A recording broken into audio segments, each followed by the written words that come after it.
Hayden Panettiere has died at just 36 years old, and judging by the reaction across Hollywood, this one has hit people particularly hard. Kelly Osbourne wrote about the strange bond they shared as two women who had grown up in the public eye, saying they understood the isolation that can come with being famous from such a young age.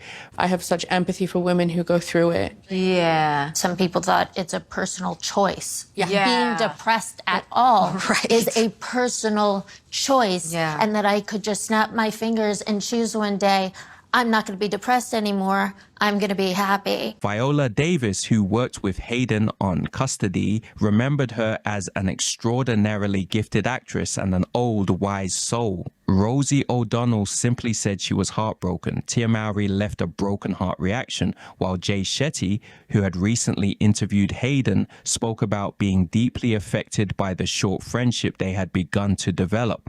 And I think part of the shock comes from the fact that Hayden has been on our screens for what feels like forever. For a lot of millennials, she was simply always there. One of her earliest major movie roles came in 2000 with Remember the Titans alongside Denzel Washington. She was only a child, but even then Hayden had this unusual maturity on screen. She played Cheryl Yost, the football-obsessed daughter of coach Bill Yost, and somehow managed to stand confidently beside a cast full of grown men without ever feeling like the annoying kid character somebody had thrown into the movie. She was funny, confident, completely believable. But then came Heroes. And if you were around in 2006, you remember how ridiculously big that show became.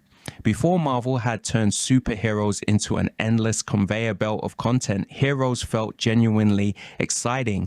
Ordinary people suddenly discovering extraordinary abilities, mysteries building every week, theories all over the internet, and right in the middle of it was Hayden Panettiere as Claire Bennett, save the cheerleader, save the world. That became the phrase of the entire first season. Is it bad of me to say Claire's a bit miserable? A bit moody? I think she's a normal teenage girl who wants to be normal. She wants to fit in. No teenager wants to be different. They don't want to stand out. I can't die. Oh, my arm grows back when I cut it off. It's like, I want I don't know if she's that dramatic, but yeah, she definitely, you know, teenagers don't want to stand out. They don't want to be different. She's gotta hide herself. She's gotta, you know, not be herself, which is difficult. Claire could heal from almost anything, which gave the show some of its most memorable and occasionally disgusting early scenes. But Hayden gave the character an emotional weight beyond the gimmick. She was essentially this young girl discovering that she could survive almost anything, while simultaneously realizing that the world around her was becoming increasingly dangerous. I'd argue she practically carried huge parts of that first season. Heroes eventually became messier, but that first year was special, and Hayden was one of the biggest reasons why. Something awful. The show ultimately ran for 4 seasons, and Claire became the role that turned her into an international star. And unlike a lot of child stars, Hayden successfully moved into adult roles. She appeared in Scream 4, eventually returning as Kirby Reed in Scream 6, but arguably her best adult work came with Nashville. So to all of you out there who want me to beg for forgiveness, who want to burn my records and cancel my concerts, who want to put my career in the ground, this one's for you. As Juliette Barnes, Hayden got to play somebody far messier than Claire Bennett. Ambitious, insecure, talented, self-destructive, and constantly trying to survive the machinery around celebrity. The performance earned her 2 Golden Globe nominations, and several songs she recorded for the series even reached Billboard's country charts. Unfortunately, some of the struggles surrounding Juliette also reflected things Hayden was dealing with away from the screen. Over the years, she spoke openly about postpartum depression, anxiety, alcohol addiction, and opioid use. She entered treatment and later described years of trying to pull herself out of what she called a terrible cycle of depression, anxiety, and substance abuse. When you see a happy-go-lucky girl for years suddenly on the floor in a puddle of mess and alcohol, you got to know something's wrong.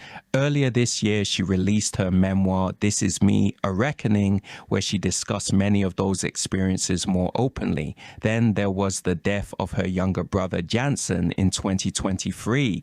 He was only 28. His family later revealed that he died from an enlarged heart, combined with complications involving his aortic valve. Hayden described losing her only sibling as feeling like she had lost half of her soul, which makes the news today particularly sad. Hayden had been talking publicly about rebuilding her life. People who knew her were talking about seeing that change too.